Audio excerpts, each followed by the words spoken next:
안녕하십니까. 2021년 3월 12일 금요일 매일 한국경제신문 스크랩을 시작하겠습니다. 오늘의 주요 뉴스 요약입니다. 첫 번째 기사는 정부 합동조사단의 한국토지주택공사 투기 의혹 관련 1차 조사 결과 발표가 국민적 공분을 사고 있다는 소식입니다. 뿌리 뽑겠다, 이잡듯 뒤지겠다는 정부와 여당 고위층의 그간 발언과 달리 실제 조사 과정은 허술했음이 드러났기 때문입니다. 4일 총리실을 중심으로 국토부와 행정안전부, 경찰청, 경기도와 인천광역시 등이 모여 출범한 조사단이 일주일간 적발한 인원은 7명에 불과했습니다. 특히 국토부와 LH 직원 가족들에 대한 조사를 생략했다는 점이 비난을 받고 있습니다. 또한 구체적인 LH 개혁 방안을 밝히지 않은 이유도 의문이 일고 있습니다. 이에 대해 한 부동산 전문가는 LH가 주도하는 신도시 개발 계획은 물론 이사 공급 대책의 핵심인 공공주도 개발이 국민의 큰 불신을 받고 있는 상황이라면 적어도 조직 분리 등 혁신의 큰 방향은 나올 것으로 기대했는데 말잔치로 끝나고 말았다는 반응을 보였습니다.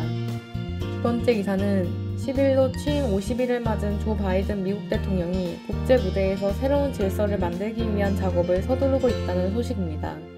코로나19 백신 보급을 확대하고 대대적인 경기 부양안을 의회에서 통과시키는 등 국내 문제에 어느 정도 대응했다는 자신감을 바탕으로 시야를 외부로 돌리기 시작한 것입니다. 12일부터 일주일간 3차례에 걸쳐 전개되는 빅 이벤트는 모두 중국을 정면으로 겨냥하고 있습니다. 미중 사이에 낀 한국에도 바이든 시대 외교정책 흐름을 가늠할 수 있는 첫 번째 분기점이 될 전망입니다. 첫 번째 이벤트는 12일 영상 형식으로 열리는 쿼드 정상회의입니다.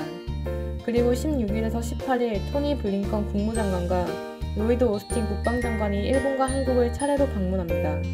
마지막 하이라이트는 18일에서 19일 이틀간 미국 알래스카주 앵커리지에서 열리는 미중 고위급 회담입니다.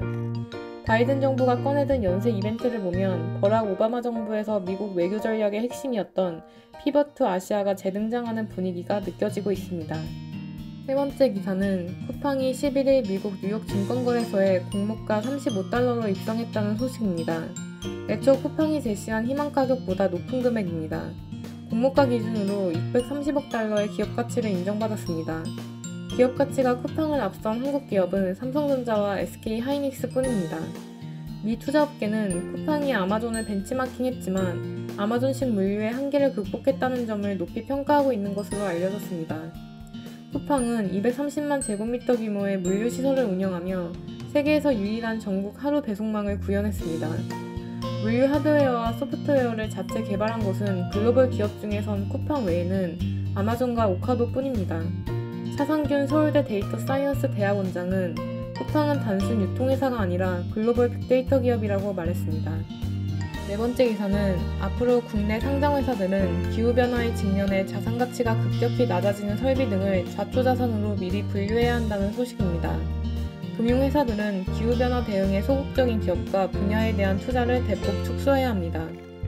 한국기업지배구조원이 최근 마련한 ESG 모범기준 개정안에는 이처럼 기업 경영에 큰 영향을 미칠 수 있는 내용이 대거 포함됐습니다.